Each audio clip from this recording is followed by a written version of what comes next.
किसी जमाने में पाटलिपुत्र के एक छोटे से गांव में एक बूढ़ी और उसकी खूबसूरत पोती देविका रहती थी। दूर दूर तक देविका के रूप के चर्चे थे और गांव का हर दूसरा आदमी उसे पाना चाहता था। उसके रूप और जवानी से खेलना चाहते थे, पर कोई भी देविका से शादी नहीं करना चाहता था क्योंकि वो नीची जाति की थी। आए दिन कोई न कोई उसकी मजबूरी का फायदा उठाकर उसे हमबिस्तर करने की नापाक कोशिश करता, पर आज तक कोई कामयाब नहीं हो पाया। फूल सी देविका रोज अपनी आबरू इन भूखे लोगों से बचाए अपनी और अपनी दादी का भरण पोषण करती। वो रोज जंगली बेर चुनती और उसे बाजार में बेचने जाती। देविका को अपनी खूबसूरती का बस इतना फायदा मिलता कि लोग फल खरीदने के बहाने आते और अपनी गंदी निगाहों से रोज उसका दीदार करते, पर साथ ही साथ फल भी खरीद लेते। बस इसी तरह देविका और उसकी दादी का जीवन चल रहा था। दादी अपनी झोपड़ी में बैठी हमेशा की तरह देविका की राह बाट रही थी। तभी देविका आ गई। कारी, इतना देर कहाँ लगा दिया? ओ दादी, आ कुछ ज्यादा ही काम था और हमरी फिकर न किया कर। काहे न करूं, दिन रात सोचत रहती हूँ कि तेरी शादी कब करूंगी। ये सारे गांव वाले राह देख रहे हैं कि मैं कब मरूं और वो कब तुझे नोच खाए। ओ दादी, इतना मत सोच, अभी तू और 100 साल जिएगी। चल अभी बता कि कमली अपने ससुराल से आई या नहीं। हाँ हाँ, आ गई, जा मिलने पर घर जल्दी आ जाइयो। ठीक है दादी, हम आ जाई। और कमली कैसी है? अरे देविका, तू आजा, हम तोहरे याद कर रही थी।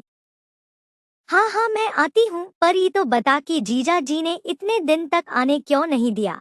जा धत देविका, हम नहीं बताएगी। बोलो न, क्या किया जीजा जी ने? दोनों मुस्कुराने लगी और कुछ देर बाद, तेरे जीजा बड़े जानवर है। पहले तो 2 मटके तारी पी गए और फिर नशे में पूरी तरह पागल होकर मेरे सारे कपड़े फाड़ दिए, फिर अपने होठों की शराब मेरे होठों पर उतार दी और मैं कुछ नहीं कर पाई। रात भर वो मुआ कुश्ती करता रहा और मेरा बदन टूटता रहा।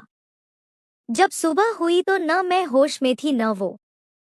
कई दिनों तक तो मैं सांस भी नहीं ले पाई। पर जैसे ही पिताजी मुझे लेने आए, मैं फौरन वहां से भाग आई। वो मुआ तो मुझे आने ही नहीं दे रहा था। मैं ही जानती हूँ कि मैं कैसे उस मुए के हाथों से बची। ये सब सुनकर देविका हंसने लगी। तू हंस रही है? जब तेरी शादी होगी तो तब तुझे अपनी दादी ना याद आई तो मेरा नाम बदल दियो। बातें कई घंटों तक यूं ही चलती रही और फिर देविका कमली से विदा लेकर घर आ गई। उस रात देविका ने खाना बनाया और जो भी रुखा सुखा था खाकर दोनों सो गए। अभी रात के आधी भी नहीं हुई थी कि अचानक कुछ आवाज आई, जिससे दादी की आंख खुल गई, पर देविका अभी भी सो रही थी। दिन भर कड़ी मेहनत करने के कारण वो काफी गहरे नींद में थी। दादी उठी और दिया उठाकर इधर उधर देखने लगी। तभी उसे अंधेरे में कुछ नजर आया। वो कोई आदमी की आकृति थी जिसे देख बुढ़िया डर गई। तभी उस आदमी ने तेजी से बुढ़िया का मुंह दबाकर बोला, सुन, मैं एक डाकू हूँ और अगर तूने शोर मचाया तो तुझे मार डालूंगा। राजा के सिपाही मुझे ढूंढ रहे हैं और अगर उन्होंने मुझे पकड़ लिया तो फांसी पर चढ़ा देंगे। ये सब सुनकर बुढ़िया शांत हो गई। ये देख डाकू ने भी अपना हाथ उसके मुंह से हटा लिया और कोने में जाकर बैठ गया। बुढ़िया बोली, बेटा, मेरे जैसी बूढ़ी के पास क्या है जो तू मुझे लूटने आया है? ये सुन डाकू बोला कि राजा के हाथ लगा तो वो मुझे मार देगा, इसलिए मैं भागा भागा फिर रहा हूँ, पर अब मैं थक चुका हूँ भागते भागते। न जाने कब मारा जाऊं। तभी डाकू की नजर दूसरी तरफ गई जहां देविका सो रही थी। उसका रूप देखकर डाकू का मन और दिल दोनों मचल उठा। उसे सुनहरे सपने नजर आने लगे। उसके मन से मौत का डर निकल गया। उसने देविका की ओर इशारा करके बुढ़िया से पूछा, वो कौन है? बुढ़िया कुछ सोचकर बोली, वो मेरी पोती देविका है। डाकू कुछ देर सोचकर बोला, मुझे तुम्हारी पोती से शादी करनी है। ये सुनकर बुढ़िया के होश उड़ गए और वो रोने लगी कि हमें छोड़ दो, हमने तुम्हारा क्या बिगाड़ा है, मेरी पोती को छोड़ दो। तुम कब मर जाओ कौन जाने, क्यों मेरी पोती की जिंदगी खराब करना चाहते हो। कुछ देर तक एक शांति सी छा गई। डाकू बोला, मैं जानता हूँ कि मैं मरने वाला हूँ, पर मरने से पहले मैं अपनी दिल की सभी इच्छाएं पूरी करना चाहता हूँ।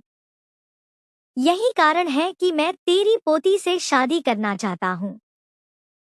तभी बुढ़िया रोते रोते बोली कि अगर मैंने अपनी पोती की शादी तुझसे कर दी तो लोग तेरे मरने के बाद मेरी पोती की जिंदगी नर्क बना देंगे, तो फिर उसका क्या होगा। और ये बोलते बोलते वो रोने लगी। डाकू कुछ देर सोचकर बोला, अगर किसी को मालूम होगा तब ना, हम आज ही रात को शादी कर लेंगे और मैंने आज तक जितनी भी दौलत लूटी है वो सब तुम दोनों को दे दूंगा। न किसी को पता चलेगा और तुम उस दौलत से अपनी सारी जिंदगी मजे में गुजार सकती हो। सोच लो, एक रात में इतनी दौलत तुम्हें कभी भी नहीं मिलेगी और कल होते ही मैं मारा जाऊंगा। किसी को भी पता नहीं चलेगा कि हमारे बीच क्या हुआ। बुढ़िया सोच में पड़ गई कि एक ही रात में पोती दुल्हन भी बनेगी और विधवा भी, और ऊपर से इतनी सारी दौलत, और किसी को कानों कान खबर भी नहीं होगी। फिर किसी दूसरे गांव में जाकर फिर से अपनी पोती की शादी कर दूंगी। एक लंबी सांस के बाद बुढ़िया बोली, मुझे मंजूर है, पर मुझे पहले दौलत चाहिए, फिर होगी शादी। डाकू मान गया और 2 घंटे बाद काली मंदिर में आने को बोल वहां से भाग गया। देविका अभी भी नींद में थी। दादी उसके पास गई और उसे जगाने लगी। जब देविका जाग गई तो दादी ने सारी आप बीती उसे सुना दी, जिसे सुनकर देविका रोने लगी, पर दादी ने उसे अपनी कसम देकर कहा कि अगर वो ये शादी नहीं करेगी तो वो अपनी जान ले लेगी। ये सुनकर देविका डर गई और शादी के लिए मान गई। उसी वक्त दादी और देविका अंधेरी रात में काली मंदिर की ओर चल दिए। डाकू पहले से ही सारा इंतजाम करके बैठा था। जल्द ही शादी शुरू हो गई। डाकू ने सोने से भरी गठरी बुढ़िया को दे दी और बुढ़िया ने देविका का हाथ डाकू को सौंप दिया। जब शादी की सभी रस्में खत्म हो गई तो डाकू देविका को अपने साथ ले जाने लगा और कहा कि सुबह होने से पहले इसे काली मंदिर ले आओगा। बुढ़िया ने दोनों को जाने दिया और सोने से भरी गठरी लेकर मंदिर में बैठ गई। देविका काफी डरी हुई थी कि न जाने अब क्या होगा, ये डाकू न जाने उसके साथ क्या क्या करेगा। देविका सोच ही रही थी कि दोनों एक खंडर के सामने आ गए। डाकू ने घास का बिस्तर बना दिया और लकड़ियां इकट्ठी करके आग जला दी और देविका को घोड़े पर से उठाकर घास पर फेंक दिया और उसकी और ललचाई नजरों से देखने लगा। उसने पहले देविका के पैर पकड़ लिए और उन्हें चूमने लगा। तभी देविका बोली कि आज हमारी सुहाग रात है और मैंने आपको दूध भी नहीं पिलाया। ये सुनकर डाकू हंसने लगा और बोला, बस इतनी सी बात, मेरे पास दूध तो नहीं पर शराब बहुत है, अभी लाता हूँ।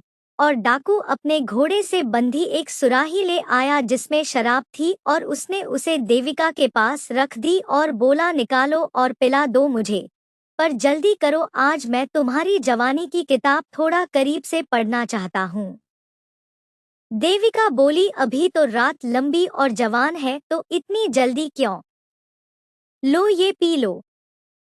देविका डाकू को शराब पिलाती रही और डाकू पीता रहा।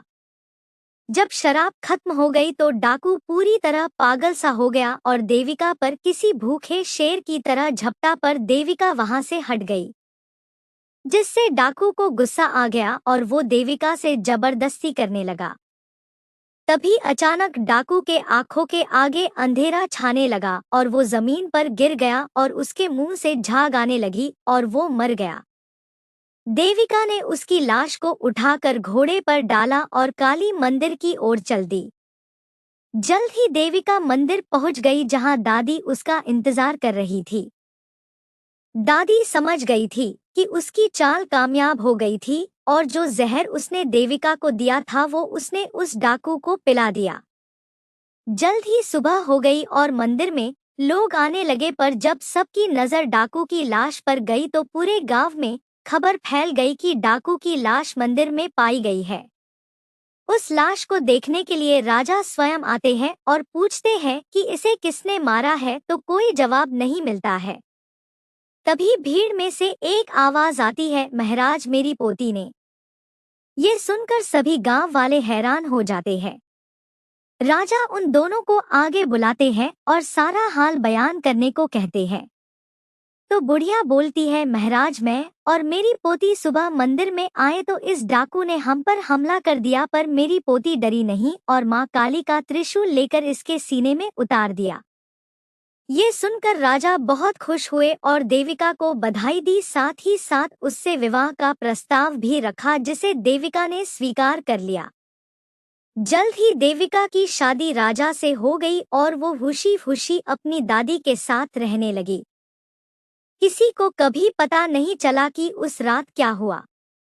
ये राज तो सिर्फ वो एक रात की दुल्हन ही जानती थी।